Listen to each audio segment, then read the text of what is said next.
Está hablando Cristina Kirchner en la conferencia de la Unión Industrial. Titular de la UIA, señor titular de este seminario de la UIA, señoras y señores empresarios. Bueno, en primer lugar quiero felicitarlos por el excelente corto, casi un cortometraje que hicieron ahí con El Péndulo, donde me obsequiaron con una de mis obras artísticas favoritas, de Ernesto de la Cárcova, Sin pan y sin trabajo, que se lo pedí al Museo de Bellas Artes para el Museo del Bicentenario, pero no me lo quisieron prestar, es uno de mis favoritos, y el excelente, por supuesto, siempre Antonio Berni, con Manifestación, que creo que marcan con exactitud desde el arte lo que ha sido la República Argentina y sus frustraciones. Vos hablabas recién de Mendiguren, del péndulo, como hacía Marcelo Diamant, y trajiste una imagen que fue la del 2001, donde el péndulo se convirtió en masa, diría yo. Porque el péndulo siempre en Argentina, como lo indica, iba y venía, pero nunca llegaba a tocar para destruir. De algún modo luego se reacomodaba a través de alguna medida o barubarus, como suele decir algún secretario de mi gobierno, el que todos ustedes conocen y se lo habrán escuchado decir en múltiples oportunidades. Pero lo cierto es que en el año 2001 el péndulo se convirtió en una masa y arrasó con la Argentina, casi como esa masa que vimos todos hace unos días que tiró abajo el edificio de Bartolomé Mitre acá en Capital Federal. Por eso creo que la historia del péndulo no puede convertirse en la historia de la masa, que fue en el año 2001 cuando derrumbó gobiernos y tuvimos 5 presidentes en una semana.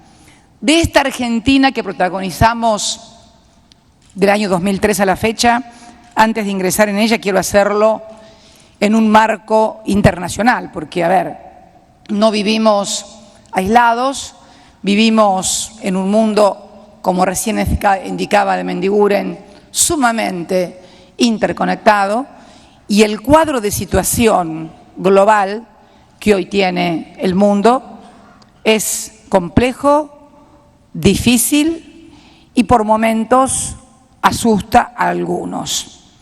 No aquellos que creemos que el problema radica esencialmente en que se están tratando de aplicar viejas ideas para resolver nuevos problemas. Hace pocos días, de Mendiguren y otros integrantes de la Unión Industrial Argentina me acompañaron a clausurar el seminario del B20 que agrupaba a los empresarios del G20.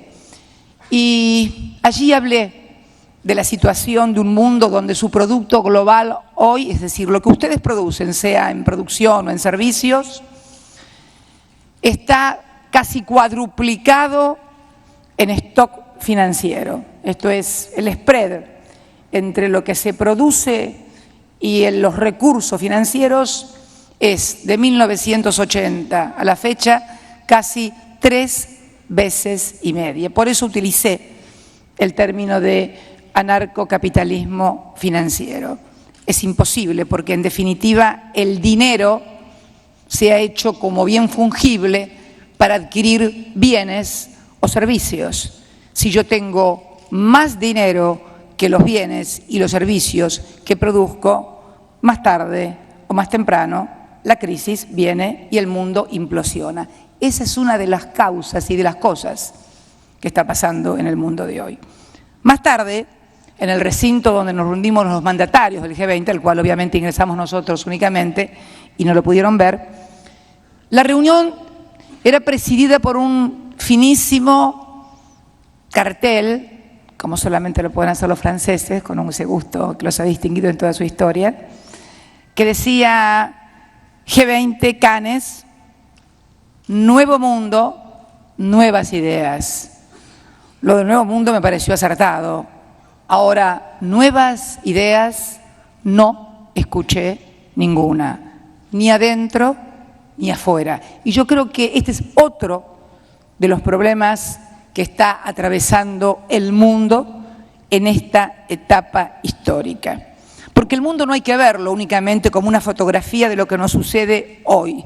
El mundo hay que verlo como una película que empezó hace mucho tiempo, para poder interpretarlo y decodificarlo. Para eso nos sirve la historia, no para recordar lo que hicieron otros, sino para interpretar lo que nos está pasando y lo que nos puede llegar a pasar. Y si uno observa las grandes transformaciones económicas, que son sociales finalmente, terminaron, epilogaron, con una formulación teórica de ese mundo que cambiaba cuando cayó la monarquía en Francia y surgió la burguesía.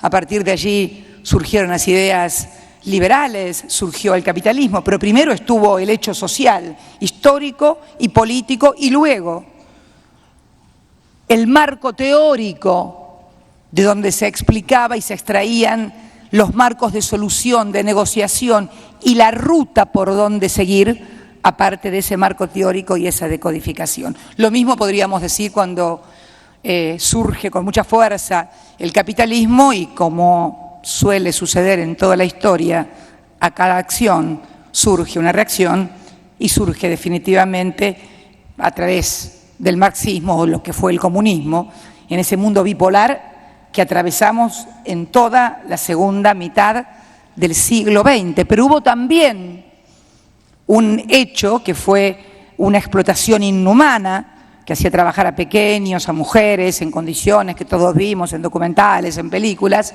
que surgió precisamente la otra idea que le dio un marco teórico a cómo se salía de eso y que también fracasó cuando se cayó el muro de Berlín. Esto está claro, ¿no? Creo que también fracasó y creo que ese triunfo del capitalismo por sobre el comunismo no fue debidamente interpretado por quienes tenían responsabilidades de liderazgos históricos, institucionales y sociales. La gente quería vivir mejor y con libertad, pero también con garantías, seguridades, con equidad y con justicia, cosa que a partir de lo que parecía una hegemonía global eterna y bajo la luz del consenso de Washington y las políticas neoliberales, bueno, ya conocemos cómo se arrasó América Latina. Me encantó la intervención, ustedes no la pudieron escuchar, ni nadie, porque fue interna, de la presidenta del Brasil, Dilma Rousseff, que realmente me emocionó porque explicó lo que había sido para América Latina, para Brasil, dijo más concretamente, y para Argentina, las políticas del Fondo Monetario Internacional. En Brasil habían significado 20 años de devaluaciones permanentes y desastres permanentes, y en Argentina había eclosionado en el año 2001, algo que impactó fuertemente también esta intervención al señor presidente de los Estados Unidos, porque realmente fue una intervención brillante que tuvo la presidenta de la República Federativa del Brasil. Y entonces lo que sucede es que este mundo nuevo que describía recién de Mendiguren, este mundo de lo que algunos creyeron la primavera árabe, y nos estamos dando cuenta que parece ser, y tal cual lo había dicho yo, no era primavera, acaba de caer el gobierno que se conformó hace poco tiempo, y las primeras elecciones libres que se hicieron en Túnez fueron ganadas por los islamistas moderados, con lo cual creo que estamos ante un problema de liderazgo internacional que no acaba de entender que hay un nuevo mundo, que hay porciones importantes de la sociedad global que no quieren vivir de la misma manera o con las mismas costumbres que vivimos en Occidente, y que a nosotros nos gustan, por supuesto, pero que no tienen por qué gustarle al resto del mundo. Y entonces se comienza a mezclar lo político y lo económico, y no encontramos, yo por lo menos no he escuchado a nadie comparable a un David Ricardo, a un Adam Smith, a un Carlos Marx, que den un marco teórico a lo que está pasando y entonces permitan decodificar por dónde vamos y hacia dónde vamos. Este es el marco de situación que tenemos. Ayer, el domingo, antes de ayer, me comuniqué con el presidente, con el flamante presidente, bueno, todavía no porque no lo han electo, pero Mariano Rajoy, para felicitarlo por su triunfo, que todos los diarios argentinos ayer ratificaron de contundente, 44% contra 28% del PSOE. Ojalá me hubieran dedicado tapas iguales a mí. Pero bueno, no importa, yo soy argentina, se sabe que...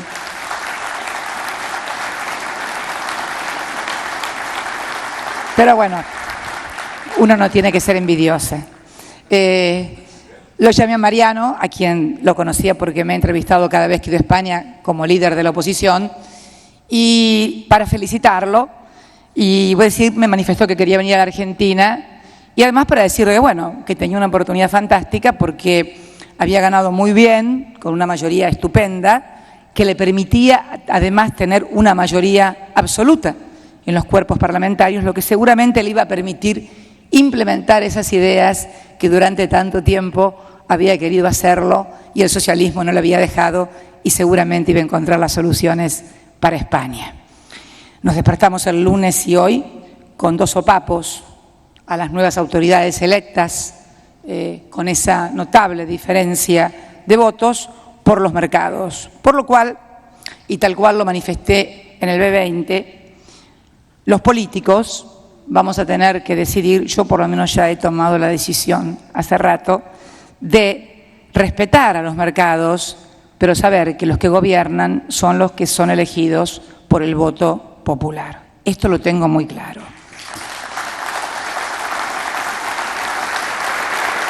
Volviendo a la Argentina, a nuestra casa, que es lo que nos interesa, sé que todos los que me precedieron en el uso de la palabra, el propio cortometraje excelente del Péndulo, donde muestra lo que ha sido el crecimiento industrial de la Argentina en este modelo argentino, que ha sido un modelo de crecimiento, de generación de empleo y de inclusión social, que nos dice además que la actividad industrial ha crecido por sobre la actividad económica, además.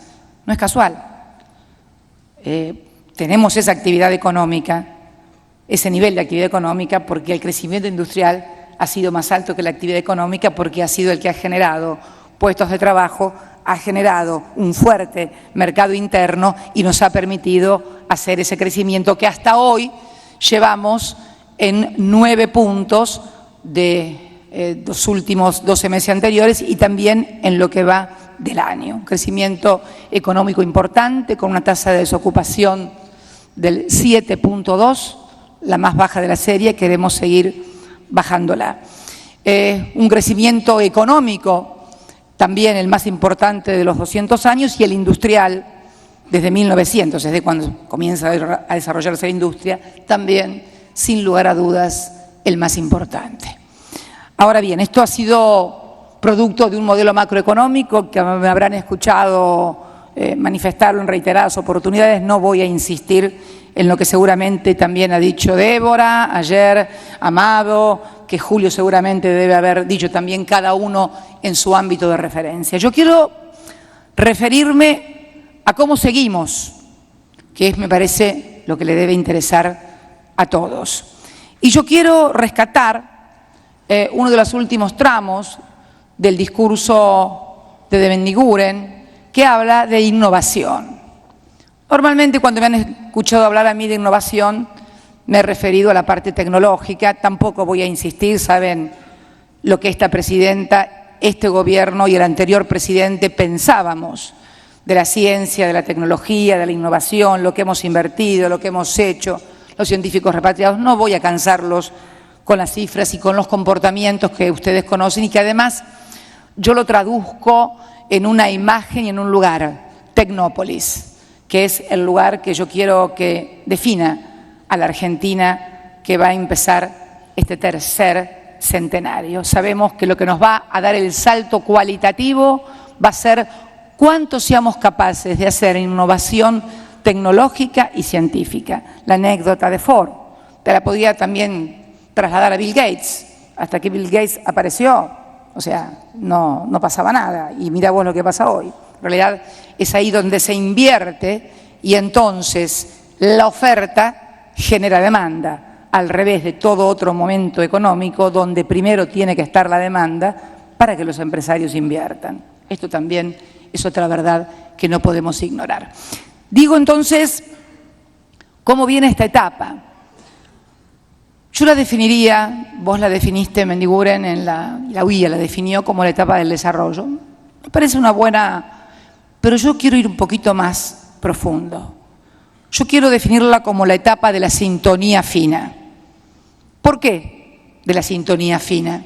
Porque hasta ahora hemos hablado de industrias, normalmente cada vez que nos encontramos hacemos una referencia a pequeñas y medianas industrias, pero en realidad vamos a tener que comenzar a precisar y a estudiar a cada uno de los sectores bajo un tema central en esta etapa que viene, que es la competitividad de la economía argentina. Competitividad que solamente es sustentable con inclusión social. Esto lo aclaro porque muchas veces algunos interpretan que competitividad se hace a costa o de salario o se hace a costa de renuncia de impuestos por parte del Estado. Bueno, ser competitivo porque el Estado me baja los impuestos, me da exenciones fiscales, me paga subsidios o porque le pago poca plata a los trabajadores, en realidad tampoco parecen formas muy novedosas en materia de innovación para generar competitividad. Por lo cual creo y quiero sentarme en ese concepto de también innovar los comportamientos de cada uno de los sectores. Y yo diría de los tres sectores fundamentales que conforman este mundo que estamos aquí, que son ustedes, los empresarios, los trabajadores y nosotros, el Estado, como el tercer actor de lo que significa esa trilogía, esa actuación tripartita que ha sido también una de las claves del crecimiento de estos años. El acuerdo que ha sido la política que hemos venido impulsando con las convenciones colectivas de trabajo, con la mejora del salario, con el acuerdo del Estado, pero ahora hay que comenzar con sintonía fina. ¿Por qué digo esto? Porque ya no basta con la definición de pequeña, mediana y grande industria. Hay que comenzar a ver, por ejemplo, en las grandes industrias y sobre todo fundamentalmente en lo que son los grandes temas, inversión, cuestiones salariales, inflación, subsidios, hay que comenzar a hablar y analizar con sintonía fina. Si estamos, utilidades, que es otro tema del que tampoco se habla, porque esto también tiene que ver con la economía y creo que también a nivel global es una de las claves. Se intenta la fórmula de no tocar utilidades o preservar utilidades, fundamentalmente de lo que hace el sector financiero, y que la crisis la paguen los que menos tienen. La fórmula de que la crisis se la quieran hacer pagar a lo que los menos tienen, terminan como terminó la Argentina en el año 2001, con la masa pegándole a la pared, no ya el péndulo. Nosotros lo probamos. ¿Qué quiero decir con esto entonces? Grandes empresas que tendremos que comenzar a definir. Yo quiero definirlo para que ustedes me entiendan. Por ejemplo, en esta semana me tocó estar en General Motors, en Rosario, una de las mejores 5 plantas de General Motors. Me voy a referir al sector automotriz, un sector muy importante. ¿Por qué? No solamente porque genera gran mano de obra intensiva y altamente calificada, sino porque además no es monopólica. Es una actividad donde tienen una fuerte competencia. Es más, compiten permanentemente sacando nuevos modelos. Estuve en Peugeot en 3 de febrero, el día jueves, donde presentaron su 7º modelo de auto en estos últimos 8 años. Estuve ayer en Ford Motors Argentina, donde inauguraban la fábrica de motores que habían cerrado en el año 1995 y la inauguraban como plataforma global para toda Ford Motors Argentina en los autos que estaban produciendo, inclusive con autopartes, y prometiendo alcanzar a partir de este desarrollo con autopartistas pegados a su fábrica el 40% de integración. Con ellos también estamos hablando sobre la balanza comercial para poder equilibrarla durante el año que viene. Y lo pongo porque son grandes empresas que al mismo tiempo generan un desarrollo fundamental de otras pequeñas y medianas empresas como son el sector autopartista.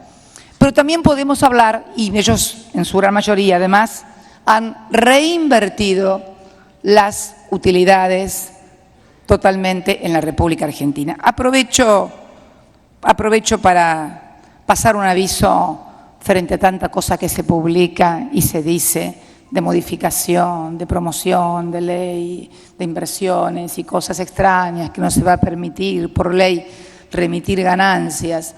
Yo creo que ofenden la inteligencia a los argentinos. A mí no me preocupa la gente que lanza estas cosas, que lo hace como han lanzado toda clase de rumores en las últimas semanas de los más disparatados. Realmente no me preocupan porque sé los intereses que representan. A mí lo que más me preocupa son los tontos que pueden creer cosas como estas luego de 8 años y medio que lleva este gobierno. Estas son las cosas que me preocupan, porque, como decía Perón, los malos pueden volverse buenos, pero los tontos inteligentes es una tarea mucho más difícil e ímproba. Entonces, yo les pido a todos que miren lo que hemos hecho, cuál ha sido el comportamiento de nuestro gobierno desde el año 2003 a la fecha ante cada crisis, porque no hemos tenido una sola corrida, vamos por la cuarta o por la quinta, y cuando teníamos muchísimas menos reservas, para hacer mención concreta a algunas cosas. Así que creo que todos deberían comprender hacia dónde vamos. Pero me refería, por ejemplo, al tema de reinversión de utilidades en industrias precisamente que además son grandes industrias, grandes empresas, que además son filiales extranjeras también, podrían hacer su remesa de utilidades a su casa matriz, y sin embargo han optado en seguir hundiendo aquí su dinero y en seguir invirtiendo para mayor tecnología e innovación. Podemos hablar de alguna otra gran empresa, no voy a hacer nombre de nadie, porque mi interés no es discutir ni pelear con nadie. Yo solamente quiero que entendamos las cosas que tenemos que hacer si queremos que este crecimiento siga adelante. Y podemos hablar de alguna otra gran empresa, no importa cuál, que teniendo utilidades muy importantes, de las cuales una parte importante son los subsidios en materia de energía eléctrica y de gas, que no lo hemos tocado, por tratarse de una empresa de insumos difundidos, es decir, que impacta y afecta al conjunto de la economía. Pero estas son las cosas que vamos a tener que ponernos a sentar, a discutir y hablar, para hablar de inversión, para hablar de inflación, para hablar, en fin, de todas las cosas que tenemos que hablar muy en serio. Y yo estoy dispuesta, como está dispuesto todo mi equipo y como lo ha estado siempre, a que abordemos todos y cada uno de estos problemas. No hay que enojarse, no hay que pelearse, pero por sobre todas las cosas no hay que hablarse por los diarios. Cuando uno quiere solucionar las cosas, lo que hay que hacer es tomar un teléfono o ir hasta la oficina del funcionario y hablar con ese funcionario. Nunca vi que nadie solucionara nada por los diarios. Al contrario, por los diarios siempre las cosas se complican y más, y no revelan, por cierto, un ánimo de solución. Los subsidios también, una política que ha sido uno de los pilares del modelo de aquella Argentina que en el año 2003 se caía de a pedazos y que teníamos que subsidiar para mantener o para poder incrementar demanda agregada, para mantener competitividad a las pequeñas, medianas y también grandes empresas que venían muy golpeadas. Pero siguiendo, por ejemplo, con esto de la inversión, esta empresa que en el año 2008 obtiene un 31% de utilidades, en el año 2010 un 31% más que en el 2008, sin embargo invirtió en el 2010 un 35% menos que en el 2008. ¿Qué es lo que quiero decir con esto?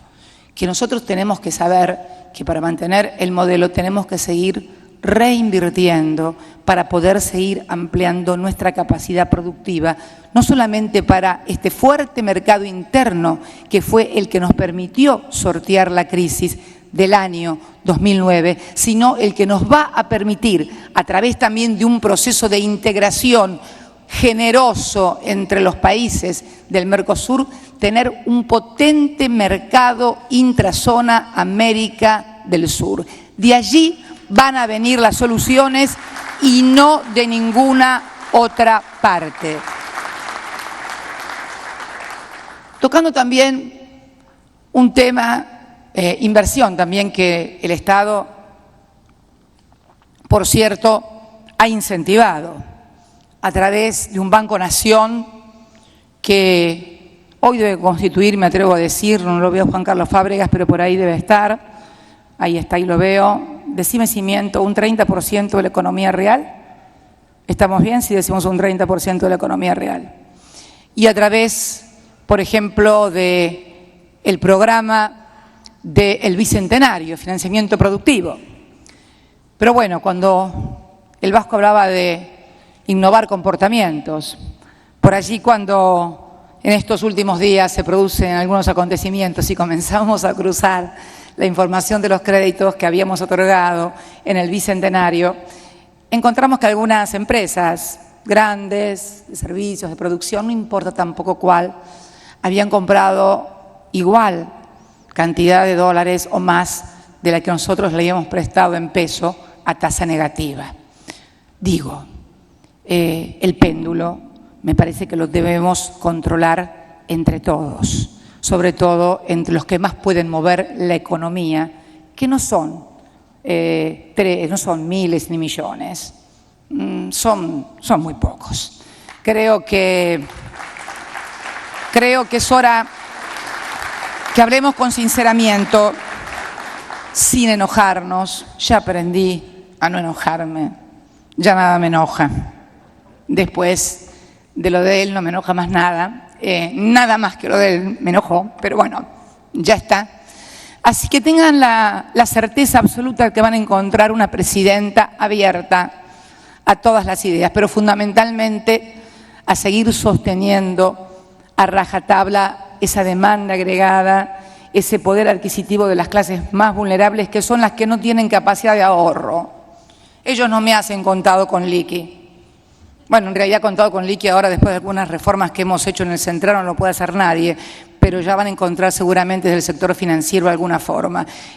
También estaremos atrás de ello. No son los jubilados de la mínima los que me remesan o atesoran en billete o utilidades en portafolio o cambian de portafolio. Entonces, yo creo que tenemos que ser todos muy sinceros.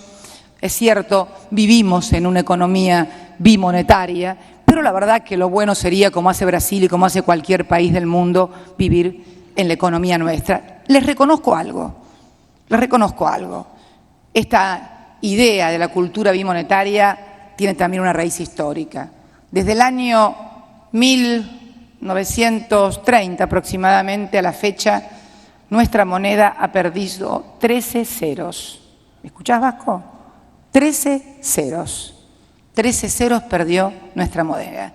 Esos 13 ceros cimentan la desconfianza de los argentinos y bueno, es la obligación de todos de revertir esta historia, porque yo no creo que nos haya caído la oportunidad, ni que tengamos una oportunidad. Yo creo que nosotros, los argentinos, hemos creado la oportunidad en estos 8 años con un modelo virtuoso e industrial de generación de empleo para poder salir adelante como lo hemos hecho. Por eso digo la etapa de la sintonía fina. Por eso quiero hablarle también a los empresarios del tema de las utilidades. ¿Qué empresario no quiere tener utilidades? Todos queremos ganar plata. Lo que vamos a tener que medir en este mundo es una utilidad que tenga un estándar más o menos internacional, pero lo cierto es que las utilidades de las empresas argentinas están todas por arriba de los estándares internacionales en materia de utilidad. No me molesta, les reitero, no me molesta en tanto y en cuanto esa utilidad por encima de estándares internacionales nos provoque situaciones como las que viven en Europa o en Estados Unidos, de un fuerte endeudamiento del resto de la sociedad, porque vamos, el dinero que no está acá se va para allá y entonces hay que explicar parte del formidable endeudamiento de las economías públicas y de las economías familiares precisamente en estas cosas. Afortunadamente, una de las lacras más importantes que nosotros tuvimos en toda nuestra historia, que fue la deuda externa y el peso de la deuda externa, hoy el peso de la deuda es mínimo prácticamente. Permítanme que encuentre el papel que en algún lado tiene que estar, y aquí está, para decirlo con todas las letras.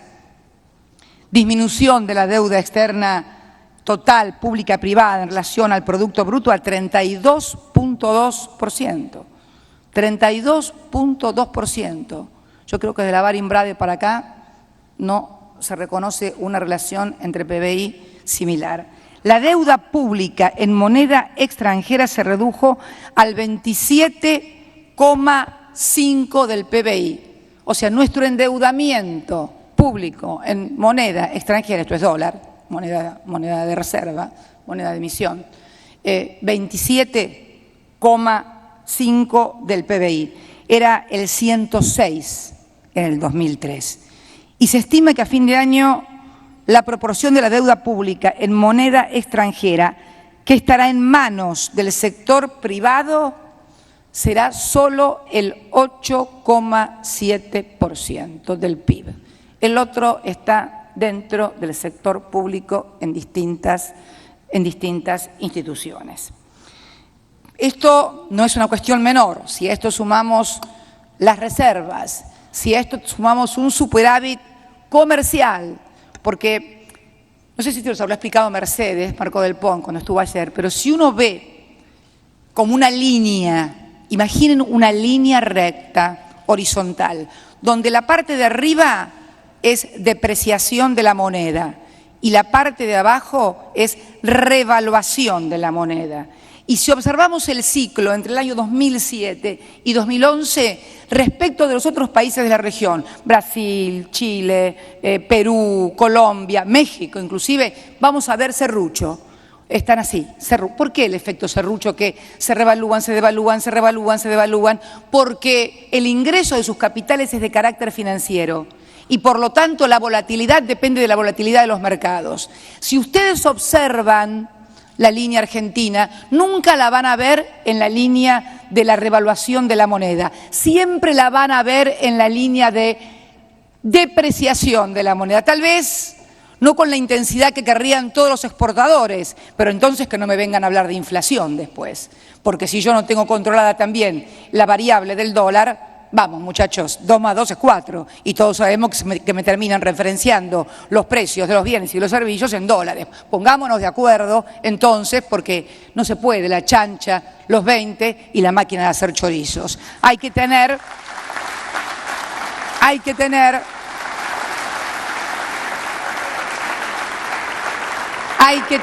un adecuado timing de cómo se manejan cada una de estas variables, porque también quiero aclararles. Nuestro modelo es un modelo de crecimiento, no de metas de inflación. El modelo de metas de inflación es el método del consenso de Washington que llevó a la destrucción de la región. Nosotros creemos en el crecimiento, en el trabajo y en la inclusión, y vamos a seguir en esa línea. Por eso es importante hablar de estos temas sin tabúes y entonces observar en esa línea imaginaria cómo Argentina ha tenido una política absolutamente previsible en su tipo de cambio, que precisamente ha sido otro de los pilares del modelo.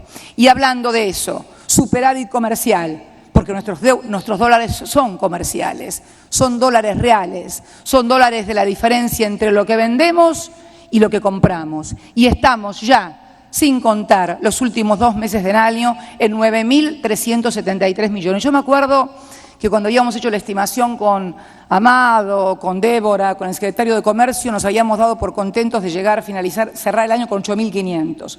Nos dábamos por satisfechos. ¿Por qué? Porque el crecimiento del sector industrial había sido impresionante. Otra cosa que también le expliqué al presidente de los Estados Unidos, Obama, eso lo puedo contar porque lo dije en público con los periodistas. La verdad, presidente, que yo no entiendo cómo hay algunos congresistas americanos que nos quieren bajar franquicias por $30 millones, cuando el superávit, el déficit comercial de Argentina, o sea, el superávit comercial de Estados Unidos en la balanza bilateral comercial, es de más de 4.000 millones de dólares. Fíjense ustedes, por eso digo el tema de las incorrectas lecturas y de las viejas recetas.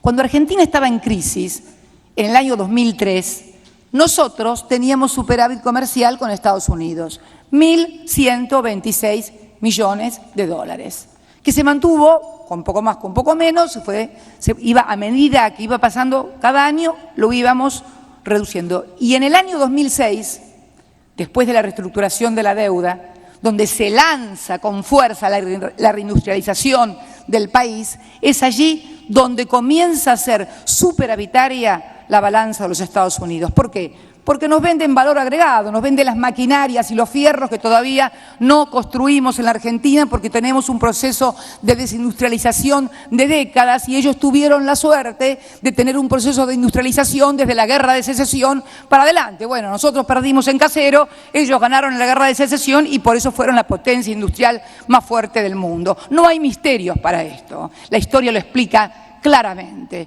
Entonces digo, ¿cómo puede ser que un país que le está comprando a ese país valor agregado por más de 4.000, no más de 4, mucho más, el déficit son los 4.000 millones de dólares, no nos dejen entrar unos limones o carne? Limones, que somos los primeros productores mundiales de limones, le vendemos los limones a Coca-Cola y me dicen que tenemos barreras fitosanitarias por los limones nuestros. Se sonrió el presidente cuando le dije eso.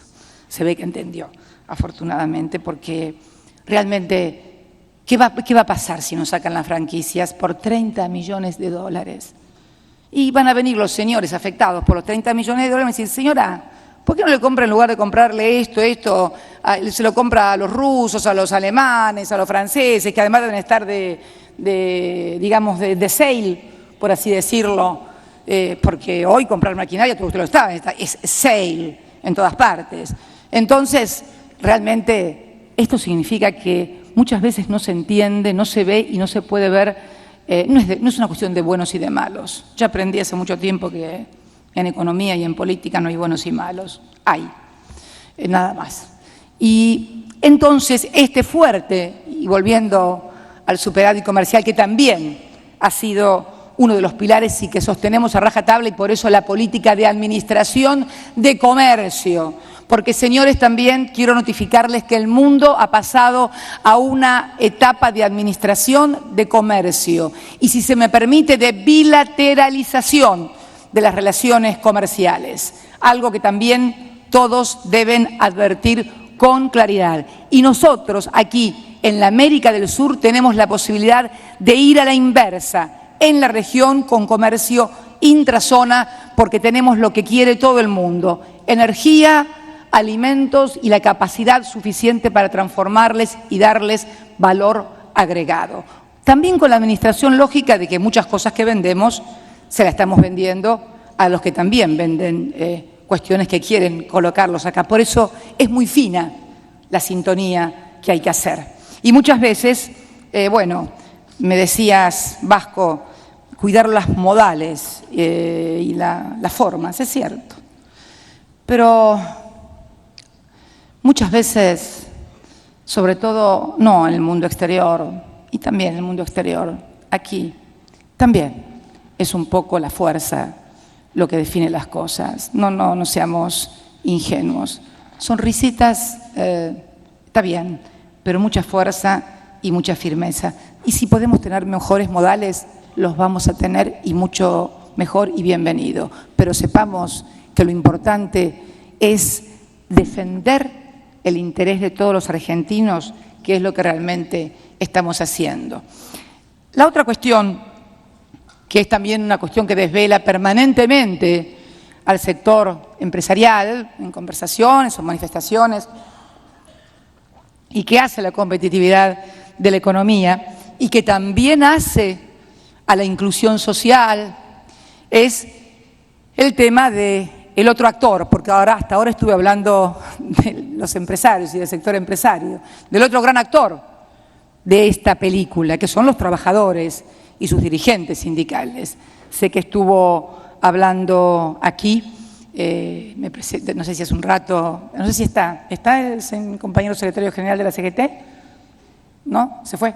Bueno, pero seguramente les debe haber hablado de la ley de distribución de ganancias, por lo menos yo lo leo todos los días en los diarios y lo leo con mensajes hacia el Ejecutivo y hacia los dirigentes del Ejecutivo, así que calculo que les debe haber hablado a ustedes también, porque son ustedes los que tienen que pagar las ganancias, en todo caso distribuirlas, así que descuento que lo debe haber hecho. Si no lo hizo, se los voy a decir yo lo que opino acerca de esta cuestión. Si la economía pudiera regirse por leyes sancionadas por el Parlamento, miren, ni tendríamos necesidad de tener una UIA, ni necesidad de tener una CGT, ni un montón de cosas.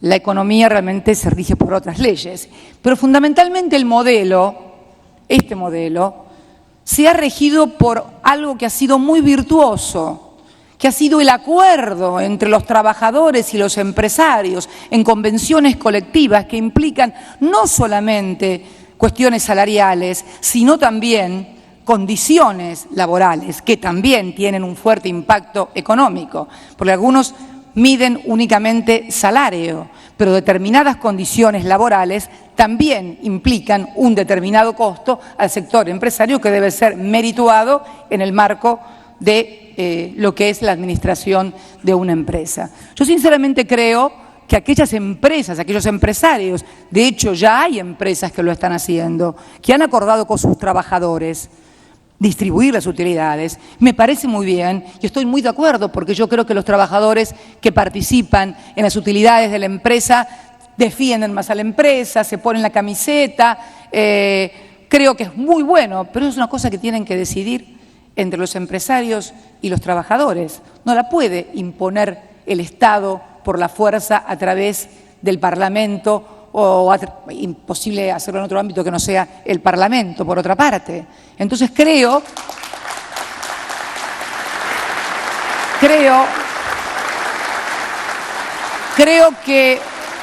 que la distribución de utilidades, es más, creo que la distribución de utilidades en algunas empresas, de las grandes sobre todo, que son las que más posibilidades tienen, porque también seamos sinceros, cuando estamos hablando de utilidades o distribución de las utilidades, no estamos hablando de todas las empresas y de los millones y millones de trabajadores argentinos.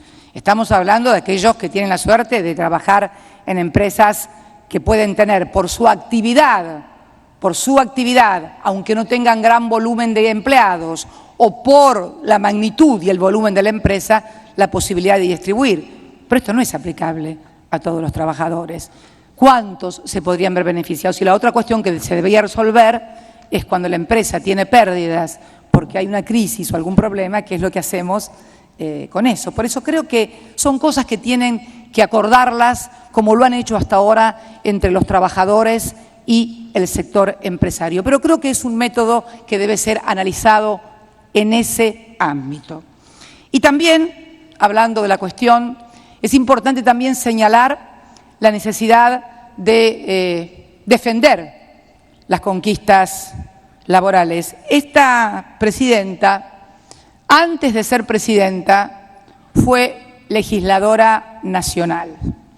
Fui diputada en el periodo de 1997 al 2001 y fui senadora también.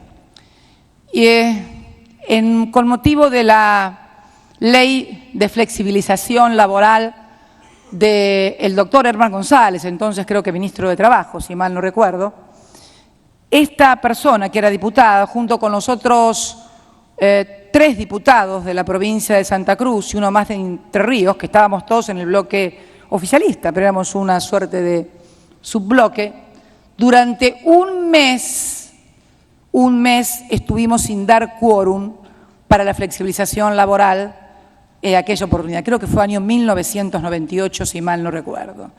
Me vinieron a ver, menos desde el Vaticano, todos, dirigentes sindicales, dirigentes políticos, cónyuges de dirigentes políticos, hoy en retiro efectivo, en fin, de todo un poco. Teléfono, llamada, que vayan, que bajen, que por favor, que se cae el mundo. No estamos de acuerdo que el problema sea flexibilizar y explotar a los trabajadores para mejorar las condiciones de la Argentina.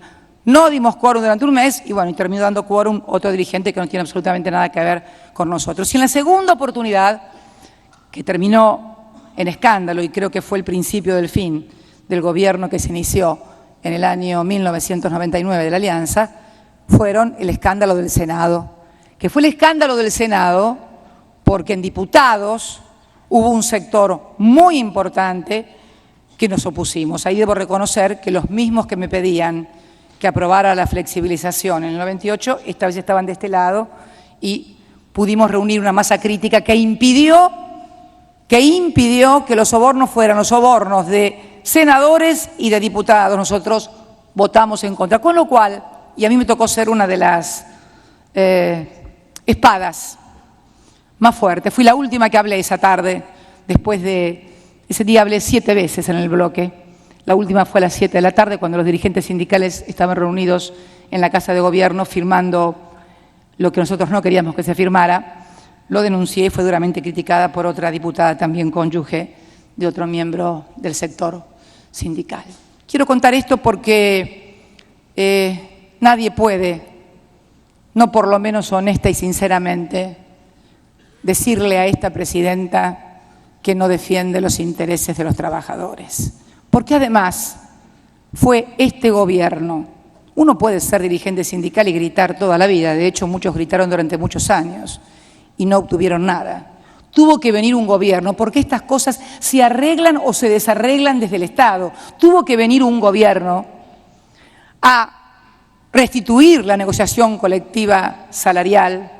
Tuvo que venir un gobierno a fijar todos los años el salario mínimo vital y móvil, que es el mejor de toda Latinoamérica. Tuvo que venir un gobierno a mejorar la situación de los jubilados que no tenían congelados sus haberes durante décadas e incorporar a millones de personas que por efecto de privatizaciones, de falta de trabajo, de desidia de quienes sus patrones no habían aportado para eso, para otorgar estos beneficios. Por eso creo que tengo, sin ser dirigente sindical, pero sí siendo trabajadora toda mi vida, porque he trabajado a los 18 años, creo que tengo pergaminos suficientes para acreditar que siempre he defendido también los intereses de los trabajadores y que no soy neutral en el conflicto, que siempre voy a estar del lado del sector más vulnerable. Pero también sé, como presidenta de todos los argentinos, que hoy no solamente tengo responsabilidad frente a ustedes, empresarios,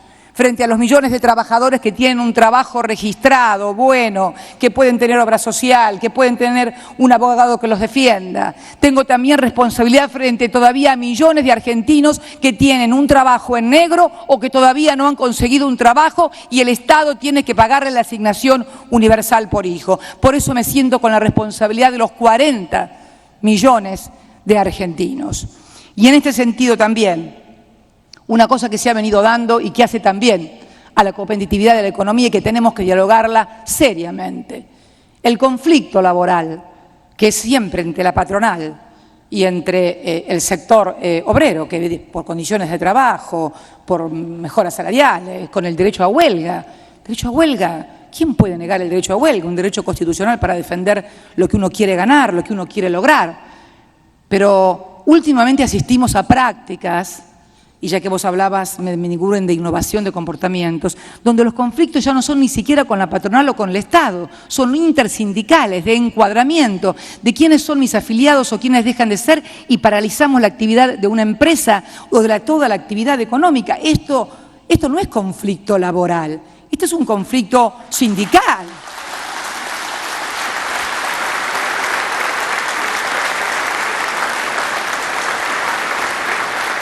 El conflicto laboral siempre se da entre el patrón y el obrero, pero cuando se da entre dos sindicatos es porque se están tironeando los trabajadores. No podemos hablar de un conflicto laboral, pero esto le hace perder competitividad a la economía, nos para la economía en muchas ocasiones.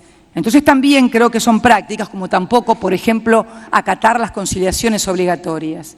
que es el gran instrumento de acuerdo también, es el periodo de los 15 días en que sentamos a los patrones y a los obreros a tratar de negociar y solucionar el problema, porque nuestra vocación es de solucionarlo, y solucionarlo siempre no solamente a favor de quien tiene razón, sino también que la razón vaya de la mano de la justicia, porque muchas veces hay razones legales que no van de la mano de la justicia, y tenemos que lograr vincular estos dos conceptos, que la solución de esos conflictos vayan de la mano de la legalidad y de la legitimidad para poder seguir, como vos decías, tocando una buena partitura. Vasco, yo estoy de acuerdo con lo de la partitura. Por eso quería decirles también mi opinión sobre estas cosas, que muchas veces las sufre el propio Estado como empleador en empresas de servicio. Y la necesidad entonces de que esta partitura, que yo comparto absolutamente, es la partitura que quiero que toquen, pero miren, se los pido no desde el patriotismo, no se lo pido desde la sensibilidad, se lo pido de la inteligencia para seguir sosteniendo un mismo modelo, tener esa misma partitura, pero esa partitura la tienen que tocar además de los empresarios, de los trabajadores, los sindicatos, del Estado, el resto de la República Argentina, porque la República Argentina no es solamente la presidenta de la República, son también los gobernadores, son también los intendentes. Miren lo que nos está pasando ahora aquí, y lo tomo como título de ejemplo nada más, en la ciudad de Buenos Aires. La ciudad y la región, la jurisdicción más rica del país, $35.000 de ingreso per cápita frente a $9.000 de ingreso per cápita del resto del país. El 53% de los subsidios están colocados prácticamente aquí, o una buena parte. Estamos queriendo hacer cumplir una ley, que es la ley de transferencia, además de la autonomía de la ciudad, por la cual reclaman, y con mucha razón reclaman por la autonomía de la ciudad quienes la representan y que han sido también votados por el 60 o 60 y pico % de los votos en la doble vuelta, y respetamos también esa autoridad. Pero lo cierto es que hay leyes y hay acuerdos y hay una lógica, que es la transferencia de los subtes que queremos que se haga a la ciudad de Buenos Aires, en la cual hemos ofrecido seguir con el subsidio la mitad todo el año, darle los más de 1.800 millones de pesos en obras gratis, sin cobrarlos, terminar la línea E, que es también una de las obras, la obra más importante que se está haciendo en subte. Y bueno, si no lo pueden hacer el 1 de diciembre como queríamos, lo podrán hacer el 15 o a fin de mes, pero no el 2017. No le estamos pidiendo que vayan a negociar con el Club de París. No le estamos pidiendo que vayan a hablar con Christine Lagarde al Fondo Monetario Internacional. Estamos pidiendo que se hagan cargo de los subtes, que además funcionan únicamente en la ciudad de Buenos Aires, que me ayuden también a poder conducir la Argentina. Y este ejemplo lo quiero transmitir a todos los gobernadores, a todos los intendentes, porque en realidad, si no, en realidad se hace muy difícil, sobre todo para quienes durante mucho tiempo criticaron duramente los subsidios y hoy piden extenderlos hasta el 2017. Entonces, pongámonos de acuerdo. Yo podré tener muchos defectos y tengo millones de defectos. Sé que para algunos no me tragan ni con...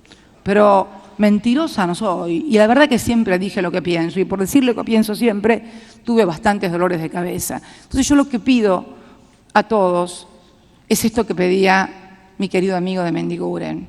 Innovación en los comportamientos. Innovación en las cabezas.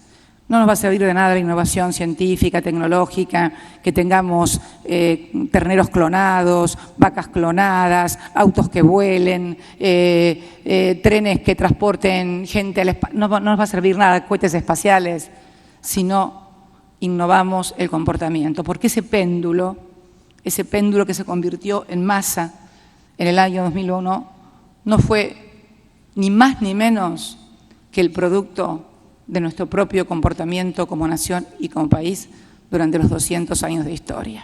Así que, para no dar más la lata y para agradecerles esta invitación, quiero decirles finalmente que yo siento a mi país con mucha fuerza y me siento con la inmensa responsabilidad, la más grande porque, bueno, soy la presidenta en la pirámide de poder te tocó ese lugar.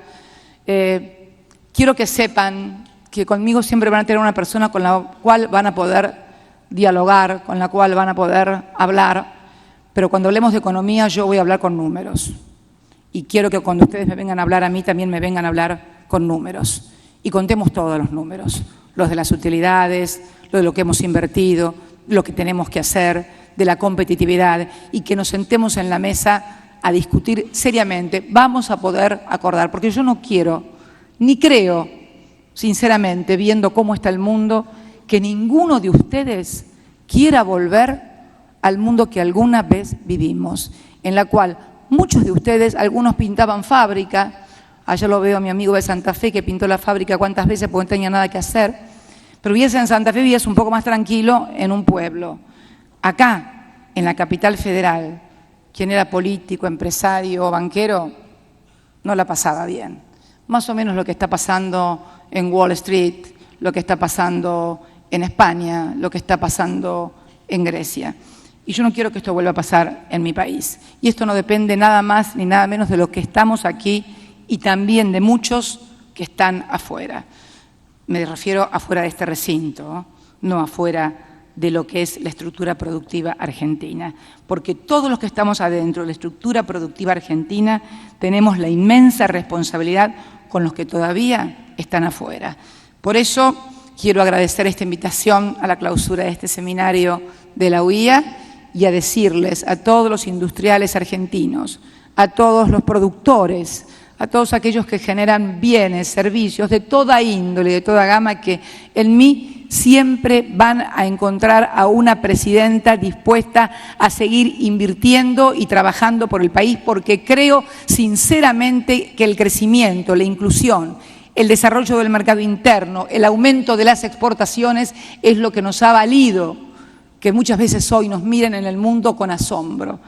Antes para criticarnos, ahora para ver cómo hicimos, como dijo mi querido amigo Felipe Calderón también en la misma reunión, el presidente de México, pero sin vanidades y sabiendo que nos hemos equivocado y que seguramente nos seguiremos equivocando, pero ayúdennos entre todos a que todos nos equivoquemos menos, porque ninguno puede tirar la primera piedra.